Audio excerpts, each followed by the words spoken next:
Some of the earliest examples of art are over 40,000 years old. It's been a pillar of society since humans first became aware that they could create. There have been paintings. There have been images that have moved millions.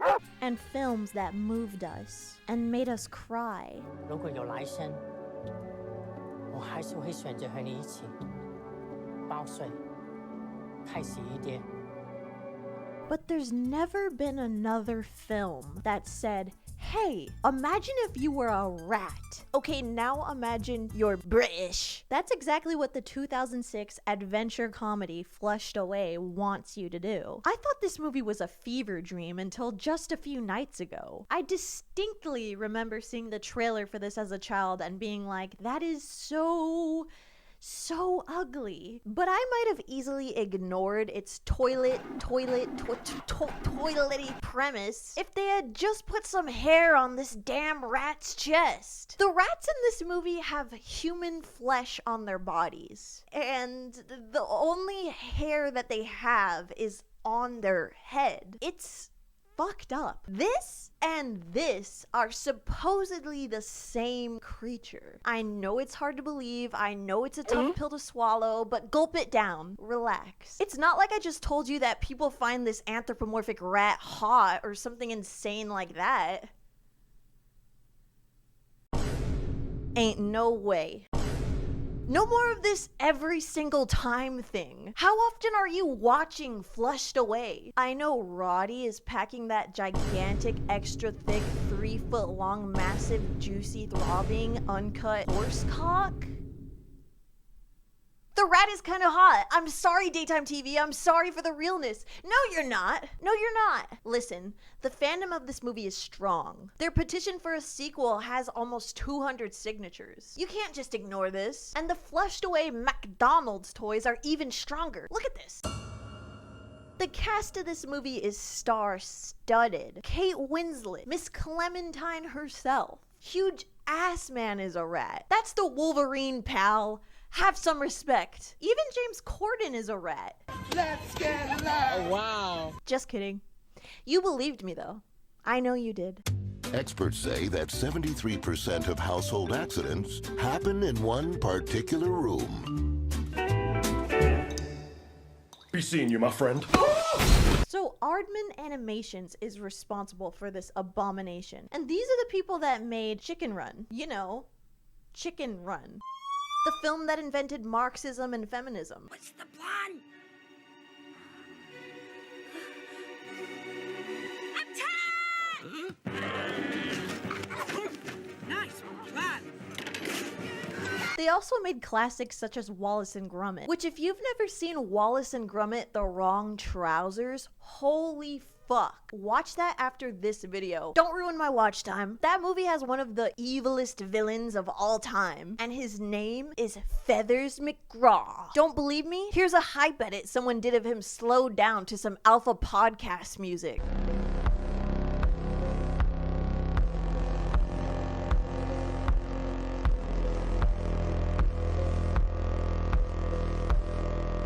My point is though, Aardman Animations was a powerhouse with so many hits under their belt, and they were working with owners clearly love him. In the beginning of the movie, when they leave on a trip, they leave him like a shit ton of food. We'll be back in a few days, so here's enough food for you. Here's a little more. Tabitha, here's a little more. I hope you Here's a little more. But he's kind of living in a dystopian nightmare world because he's as sentient as a human being. He wants to have friends. He wants to go on a date at the drive-in, I guess. See you tomorrow. He has like a Castaway, I Am Legend type of problem. Mans is lonely. And at the core of it all, this movie is about loneliness. It's akin to films like, Her. If you don't see how similar these two movies are, then you're all... But Roddy's owners are out of town for the day, or for the weekend, I suppose. And on the first day, this guy, Sid, just shows up in the house through a burst water pipe. Do you like seafood? Can I call you a cab? Blah! See? Food! Yeah! And he just looks so viscerally stinky. Like he literally leaves grease stains wherever he goes. He starts eating snacks and like rubbing his ass on the floor like a freaking dog. He even starts jerking off at one point. No, I'm not kidding. But the weird thing about all this is that Roddy doesn't have a fear that like his owners are gonna come home and think this whole big mess that Sid is making was his fault. Like, no. That's not what he's afraid of. He's just simply annoyed. This place is great! I'm staying here forever! Like, he just doesn't like this guy. So Roddy tries to trick, Who's coming? which is kind of an interesting thing to try to do, considering that rats in this world know about everything that humans know about. There's a lot of horrifying implications to that, but surely this fucking guy knows what a hot tub is. Come on, look at him. So Sid does a Uno reverse on Roddy and throws him into the toilet and flushes him away. You can't do this! You were gonna try and flush me! Let's see how you like it! So right as Roddy gets flushed away and he's in the sewer, we get a glimpse of Nemo, and he just throws him away? Have you seen my dad? Would you throw a fish if he said, "Where's my dad"? Would you throw him? It's like Roddy is so oddly sentient, yet he chooses to do evil. Sort of like dolphins. Don't look that up. But first, a word from our sponsor. Wow, that was a convenient segue. I'm proud to say that today's sponsor is Atlas VPN. Grab the big deal now because Atlas VPN is just $1.83 a month plus 3 months extra. Because what's even less fun than getting flushed away down a toilet is cybersecurity threats. Look, we all want to keep our Google searches private, especially if we're looking at Rule 34 flushed away art. Even if you're super careful on the internet, you could still end up with malware on your computer. And luckily, Atlas blocks all malicious links, ads, and trackers. It also notifies you if anybody's trying to steal your data. We've also all had that moment where we were like, where is my favorite TV show? Where is my favorite movie? Why isn't it here on Netflix? Okay, that's because it's probably on international Netflix. And you might find yourself saying, well, how can I access that?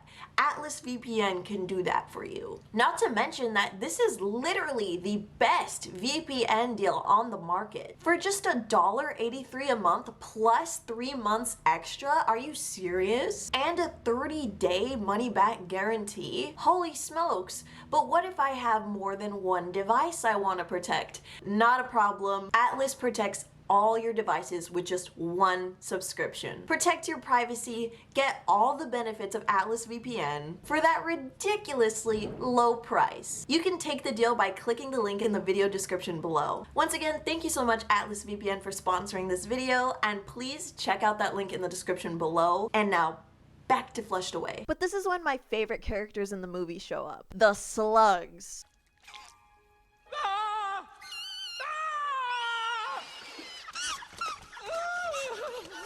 Now, I didn't watch this movie as a child, but if I had, I would have been so hyper-fixated on them. Are you kidding me?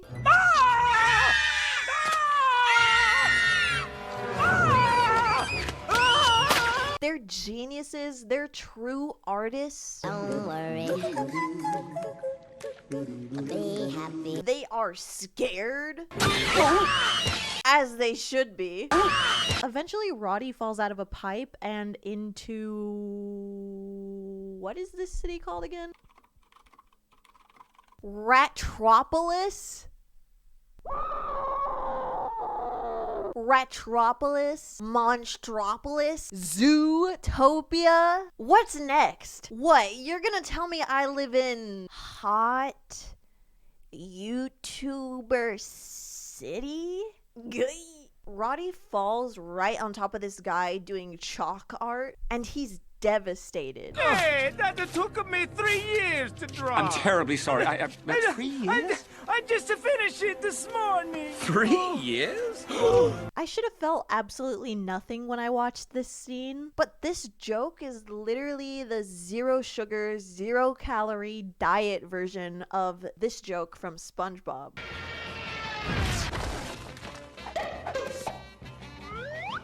I may be down, but I'm not out. Way to go, buddy. It took us 3 days to make that potato salad.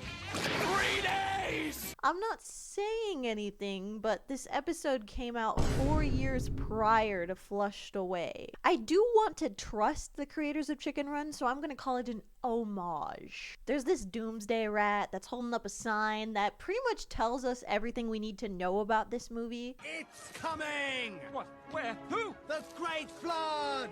Those floodgates won't hold forever, you know? We're doomed! Like, I wonder if this is foreshadowing anything. I really do. But of course he's like, I don't want to be in Retropolis. I want to go back to the burrow. He wants back to that burrow bad. This guy with a crusty anchor for a hand tells him that he knows somebody that could get him back to, like, the surface world. And he also cooks his hand. One person round here might be able to help you. Might. Really? Shady customer. The captain of the Jammy Dodger. I keep trying to rationalize this scene. This guy burned and salted his hand because it's funny, right? It's funny. Burning human flesh is funny. So Roddy goes searching for the Jammy Dodger, which sounds kinda crazy. Jammy Dodger? I hardly know her. At this point, I knew we were gonna meet our love interest, Rita. And I didn't know if I could physically withstand seeing a love story unfold about two British humanoid rats. But luckily, just when we needed them most, the slugs reappeared.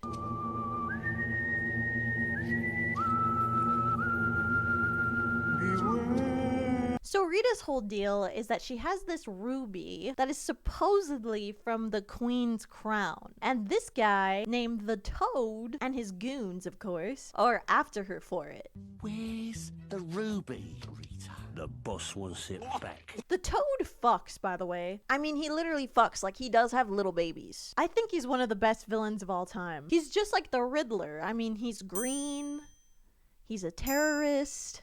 And as it turns out, almost all of the villains in this movie are amphibians, which is kind of funny. Like, even the Toad's babies are evil. He also has a tragic backstory. Like, he was literally Prince Charles's frog when he was a baby, and he was naked until he got replaced by guess whom? A rat. And then what'd they do with his ass? They flushed him down the toilet, which the fucking royal palace people can't think of a better way to get rid of a frog than flushing him down the toilet. That's pretty fucked up. And Roddy almost gets out of this situation scotch-free when he tells him that he's from Kensington. No, please. I just want to get home to Kensington. Kensington, the royal borough. Which reveals that the Toad is a big stan of the monarchy. Smooth to the touch. Easy, Tiger. He also goes around making Toad jokes. Well, what do you think?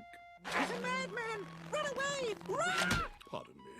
My fly's undone. I would be a hypocrite if I said that I didn't find these funny, so I'll let him toad off. Like, go off. Toad off. Go off.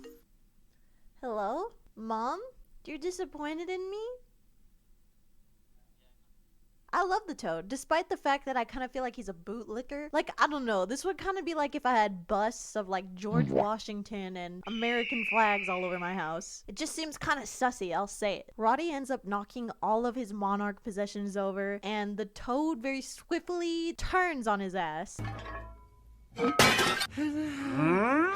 And the very normal, very obvious thing to do is put them in a blender. But not to chop them up or something gross like that. They just want to freeze them. Little frozen rat every now and again, never hurt anybody. Roddy accidentally touches Rita's, like, and her, or whatever. There's a paperclip in my back pocket. See if you can get it. In the pocket, in the pocket. And they end up being able to escape the blender. Woo! Good job, team. So they get away with this stolen ruby, and Roddy is convinced it's a fake. It's a fake.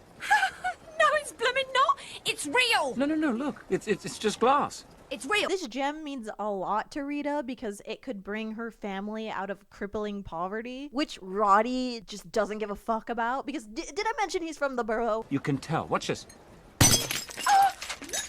There, you see? I mean, you can't break a real ruby. She justifiably starts beating his ass. Real or not, that ruby Ruby was gonna change my life! So he makes a deal with her. If she can get him back to Kensington, then he will take her to his owner's rubies box and let her take as many jewels as she wants. And not to question things too much about this universe, but why? Why do gems hold any kind of currency? Like, look at this. Maybe a broccoli. Maybe a banana. I had rats, okay? Look at this. None of them were squeaking at me for rubies. So they go back to Rita's house, and Rita's family is fucking huge. This is something that Roddy ends up really enjoying, despite it being so chaotic. Rita's dad is literally in a wheelchair, and it's insinuated that the kids are the ones that put him in it. They're horrifying. One of them even has the nickname Shocky because he just walks up to people and starts electrocuting them for fun. They call me Shocky. And why do they call you that? Burning human flesh is funny. But that's not even my problem with any of this. I mean, I don't care if this little kid rat is homicidal. If anything, the thing that makes me the most angry about this scene is the way that they go about distributing the soup.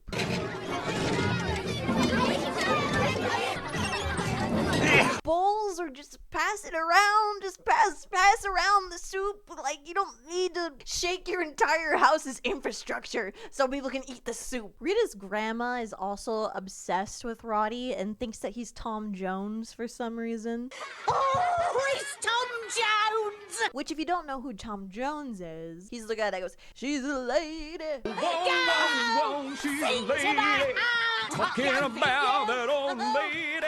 Oh. And the lady wears big undies, huge undies. Can we talk about how the implication of that is that the grandma took off her panties at the dinner table to throw them? And that's when Rita's mom just kind of like shits all over Roddy's whole existence. I've met one of your lot before. Oh, really? Used to be some old lady's pet. Terribly lonely for him, though. He had no one to talk to. Well, that's no life, is it? I'd better get these dishes started. Yeah, I heard it's really hard living up there all by yourself. Completely alone, no friends, no family, no bitches. You gotta just have like nothing to live for. Anyways, these dishes, dude. Roddy overhears Rita's brother talking shit on him. And so basically he thinks that Rita's gonna turn her back on him. Great! So, I hand Roddy over to the Toad and claim the reward, then we're all sitting pretty for the rest of our lives. Is that the idea? Classic miscommunication. Let's not pretend that Shrek didn't do this trope best, though. Who could ever love a beast so hideous and ugly? Princess and ugly don't go together. That's why I can't stay here with Shrek. He steals Rita's boat, and this is Kate Winslet rat that we're talking about here, so she like immediately finds him. I overheard everything. Yes, you and your family were gonna sell me to the Toad. What? You dipstick! That was my stupid little brother's plan.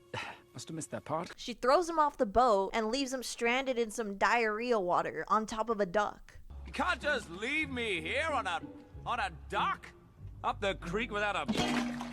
I mean, that's great. How else were we supposed to punish this guy? And don't say anything sexual. Luckily for Roddy, though, he has the coolest wingmen in existence. Rita, can't you find it in your heart to help him? These slugs are just for the people. There's no other explanation. There's like 3,000 chase scenes in this movie, or at least that's what it feels like. But this one stands out more because Rita slaps her own ass. Rita! You're a little fast! Which I guess might be considered fan service to some of you fucks. I feel like there's a lot of ingredients going on in this movie, and it never focuses 100% on all of them. It's like, I don't want to get controversial here, but I really want you guys who are in your like 20s and saw this when you were like 8 years old to just rewatch it as an adult, because at a certain point, like, my brain does not want to focus on it anymore. It's like I need some Subway Surfers or like like a Family Guy clip at the bottom, unfortunately, because there's just plot lines going on that kind of don't feel like they're getting explored that much. But anyways, the villain's plot thickens as the Toad brings in his cousin, who is Le Frog, to go find Rita and Roddy since his other henchmen have been unable to do so. And Le Frog has gotta be like my favorite character aside from the slugs. He says a lot of French jokes that I don't quite understand. You find my pain funny? I find everyone's pain funny but my own. I'm French. Just get the cable! But I found myself saying, I like that. There really is some cultural beef in this movie. You stupid English with your Yorkshire puddings and your chips and fish. With that being said, there's so many creative moments in this movie that I really appreciated. Like this one where the Toad uses a flip phone to communicate with them in the sewer. Hand it over. Hand what over? This dance of deception must end. Return what you have stolen. Like scenes like this just have taste. They just have so much flavor. This is when we get to the meat of the story though, really. Roddy and Rita love each other now or whatever, and he wants to look cool, like he has like stuff going on with him, so he lies about having a family. Tell me about your life up top. Friends? Family? Rita's mom is kind of partially to blame with that. I mean, the whole, oh, you live on the surface? You're somebody's little pet? You're somebody's little bitch? You get petted by them? Get off of his nuts, man. This is kind of like the antithesis of Toy Story in a way, because at the end of the day, at the end of this film, Roddy doesn't give a crap about how much his parents love him. So they end up getting back to Roddy's house via a plastic bag. They drop in through the chimney and boom. Ta-da! A genuine star-cut ruby. Rita acts like it's so, like, crazy, like the craziest fucking thing ever, that he has a cage. This is rat stuff, dude. What is that? Oh, that? That's my master bedroom. It's a cage. No, it's not actually. Then why the lock and bars? Well, it's my, home security system. I'd say that this is more normal rat stuff than the stuff that you guys do. So Rita leaves to go back to Retropolis, which leaves Roddy feeling conflicted about this whole thing, and even more so conflicted once the little guys show up. Lonely, I'm Mr. Lonely, I have nobody. Sid's, of course, on the couch. He's watching the World Cup. He's seething with grease. And that's when Roddy has an epiphany about what the Toad's plan really is, which is, of course, to flood Retropolis in the middle of the World Cup because rats are really into the World Cup. He's waiting till half-time. Those floodgates won't hold forever, you know? And I'm sure you all thought I was actually joking when I compared the Toad to the fucking Riddler earlier. They literally do the same thing. The conclusion of these two movies is the same. I'm not exaggerating. And the floodgates open just as the Doomsday guy said earlier. But right in the nick of time, Rita and Roddy use liquid nitrogen to freeze all the water.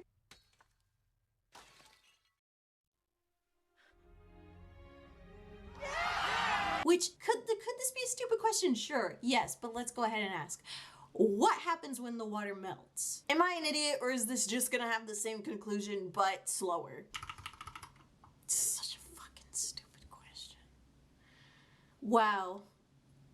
There are no results for this question, which leads me to believe that I am the only person dumb enough to ask this question. Hey, hold on.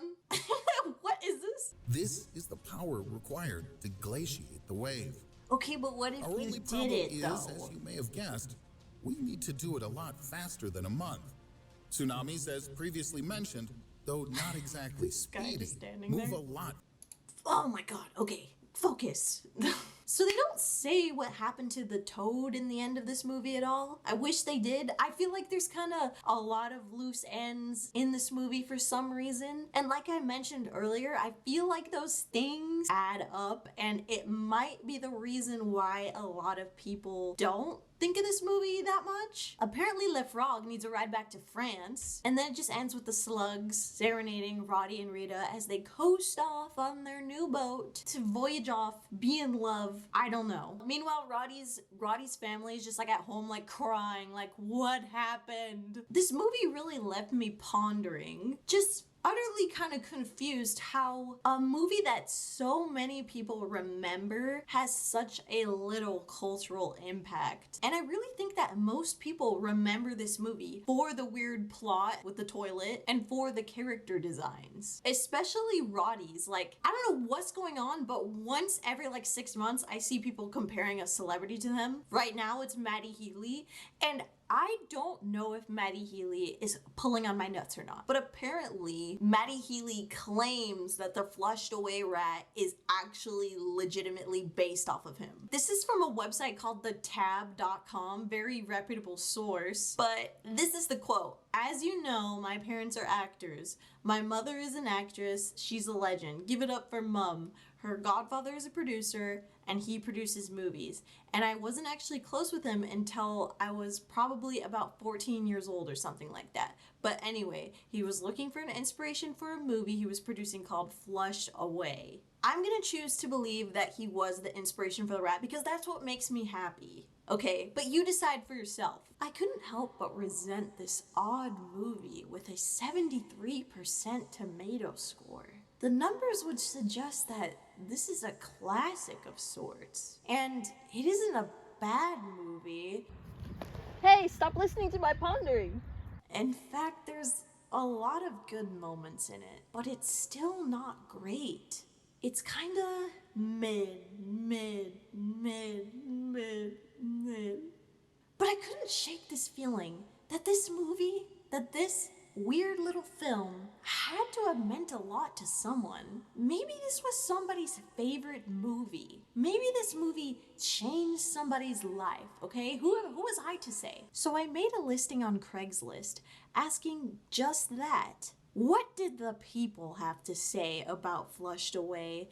And not the people from Letterboxd, because we already know what they think. Massive, juicy, throbbing, uncut horse cock?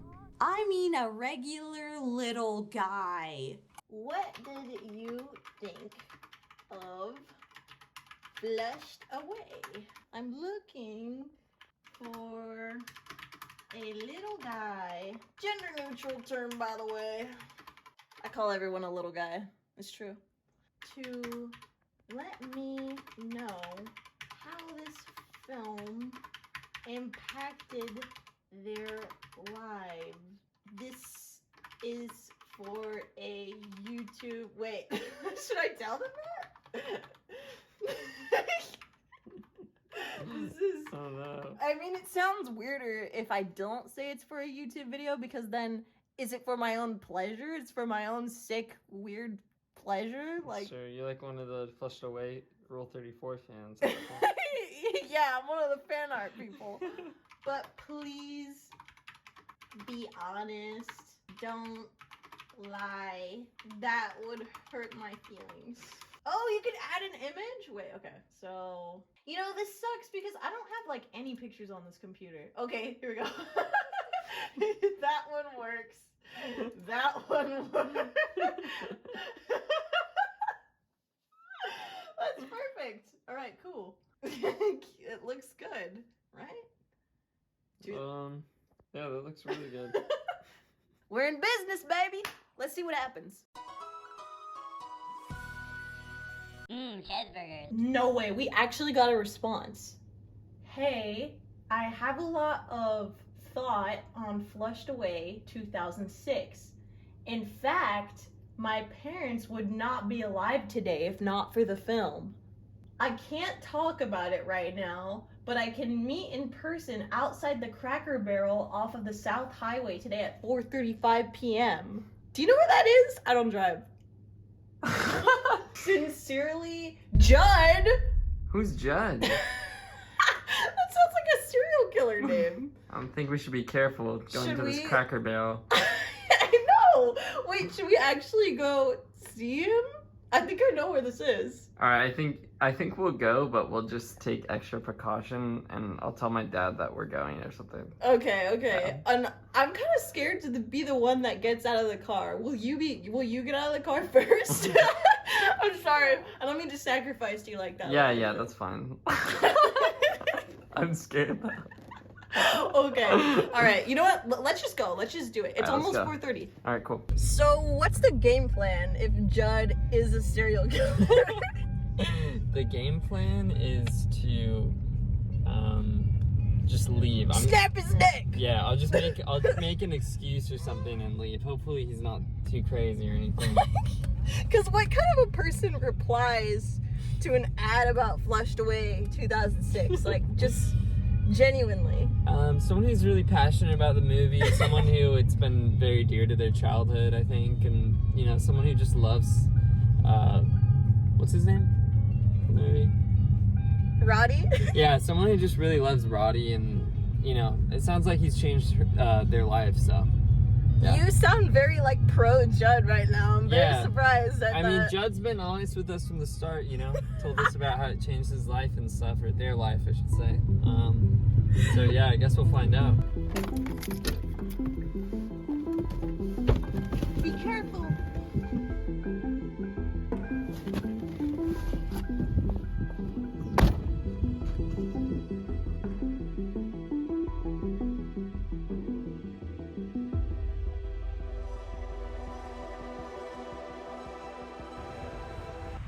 Flushed Away actually saved my parents from a barn fire. It was on smoke and embers and screaming, lots of screaming, and then Flushed Away just came out of the smoke, just appeared out of the smoke, threw my parents over its shoulder, and carried them to safety. And I have a tattoo of it. I'm not going to show it right now, but it changed my life. So, can I go eat now? You already Okay. All right, bye. Bye. Okay, bye. Bye. I had been through a lot throughout the recording of this video, from finding out Maddie Healy's lore, to those terrible reviews, to meeting Judd. I feel like I learned a lot from Judd. And at the end of the day, very few people have fond memories of this movie. Like actual fond ones, not just sexual ones. So I think there's only one thing left to do, and it's to finally put Roddy to rest. I didn't want to have to do this, Roddy. Why are you making me do this?